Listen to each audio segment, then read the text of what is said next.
Hi, Sean. Thanks for joining Greg and I today. We're talking about communicating with our students, and you have some great examples that you can share with us. First of all, can you tell us what you teach and talk about the examples that you will share with us today? Yeah, let's get into it. I teach for PCC, I teach music history classes. So the history of hip hop music and the history of jazz class as well. And the ways that I like to use videos in my class are for a course tour video, announcement videos, and one of the particular kinds of announcement videos that I really enjoy is a heads up video. Great. Can you show us and talk a little bit about the heads up video? Yeah, totally. It's the kind of thing that I do sort of spontaneously. Like if I hear a cool concert is coming up that they might be interested in, then I'll record a little video just to sort of like broaden the ways that I have instructor presence in the class. I'll start by saying that my instructor presence in the past, before I was using videos, was more discussion based. I have a lot of student interaction, both between students and with myself in discussions, weekly discussions in all my classes. I love discussions as a way to share information and evaluate student learning and things like that.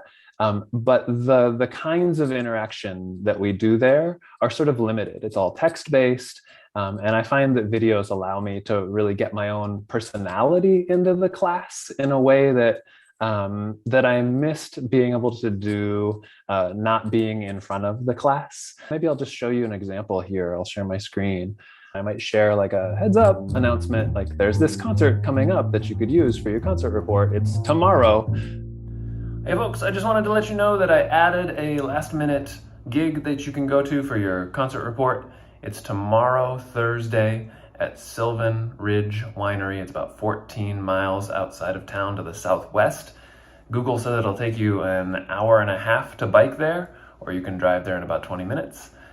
There's a benefit for Beyond Toxics, which is an organization in town that looks for a future without pesticides, works for a future without pesticides, and in favor of pollinators and things like that.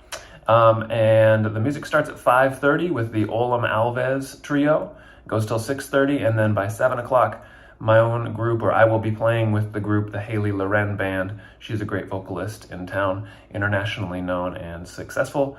So this is one more concert you can use for your concert report. Have a great day. So that's that.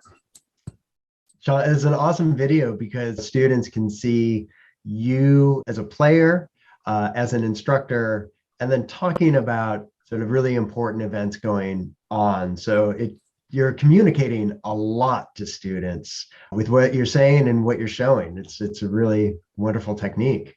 What fun, Sean. You've just found a perfect way to personalize this and made it very humanized in a sense for students to identify with the instructor. So you could have put that in text, just a text announcement, but wow, you've got a music intro and then you've got an announcement about it. So it's a wonderful idea. Yeah, it helps me. Videos like that and like others help me feel like I'm in front of a class again, which is something that I miss in asynchronous online teaching. We sometimes never get to see our students and they may never get to see us. And I just think the experience is so much richer when we have that aspect to it.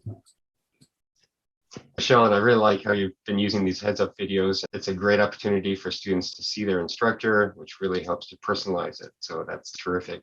And what you've done is a prime example of regular and substantive interaction, which we call RSI because it's easier to say. But this involves a type of instructor-student interaction just right there through that video, really personalized, humanized.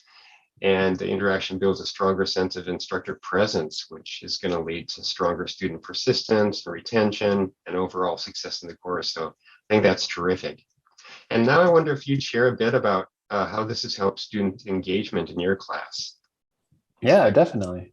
I mean, the foremost area where I see it is that students write on their course evaluations that they appreciated them. It does come back at the end of the term, like, oh, I really felt like he was a part of the class. And I appreciated the way that I got to see you, on a regular basis. Speaking to your point about RSI, Greg, as I said before, my interactions with students were primarily text-based. And I feel like this just broadens the way that I get to engage students in the class in a way that really suits sort of our modern social media style of communicating and that students are used to. I think maybe reading all the time, and I assign a lot of reading in my classes, maybe gets a little old for them. So it's fun for them to have an opportunity to watch a video. Definitely. I'm curious how these techniques also may have informed your teaching or changed your perspectives about teaching online. Yeah, for me, I mean, I think it goes both ways. It makes me feel more engaged in the class too. It makes me feel more excited about interacting with students than purely text-based stuff. But it also has made me think about other ways that I can use videos in my classes. So feeling more comfortable with making videos and using them in classes for a heads up announcement or for a course tour video also encouraged me to feel comfortable, I guess, making a mini lecture video, like little one topic 4-minute lecture things.